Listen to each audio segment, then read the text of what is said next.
नमस्कार। अभी अभी की सबसे बड़ी खबर आ रही है डिफेंस सिस्टम को लेकर। भारत में इजराइल के राजदूत रियूवेन अंजार ने F-35 फाइटर जेट को लेकर संभावित अमेरिका और भारत की डील का समर्थन किया है। उन्होंने कहा है कि यह विमान भारतीय वायुसेना को वैसी ही मजबूती देगा जैसी इसने इजराइल एयरफोर्स को दी थी। अंजार ने बुधवार को INS को एक विशेष इंटरव्यू में कहा है कि मुझे लगता है कि सैन्य क्षेत्र में उन्नत तकनीकें प्रतिद्वंदियों पर बढ़त बढ़ाने के लिए बहुत ही महत्वपूर्ण है। हमें पहले ही F-35 के कई स्क्वाड्रन मिल चुके हैं और मध्य के पूर्व में आसमान पर इजराइल का वर्चस्व कायम रखते हुए खुद को साबित कर रहे हैं। अगर भारत की F-35 हासिल करता है तो इसमें कोई संदेह नहीं है कि इससे भारत को ही फायदा होने वाला है।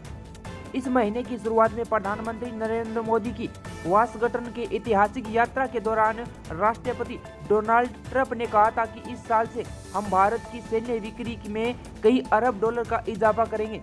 उन्होंने कहा है कि हम भारत को अंततः F-35 स्टील्थ लड़ाकू विमान देने का रास्ता साफ कर रहे हैं।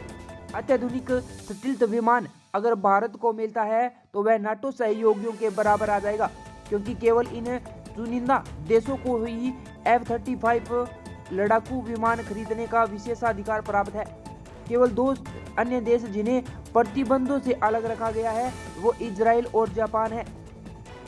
इजरायली सरकार ने अक्टूबर 2010 में लॉकहीड मार्टिन F-35 लॉटनिन को इजरायली वायुसेना को अगली पीढ़ी के लड़ाकू विमान के रूप में चुनने का फैसला किया था।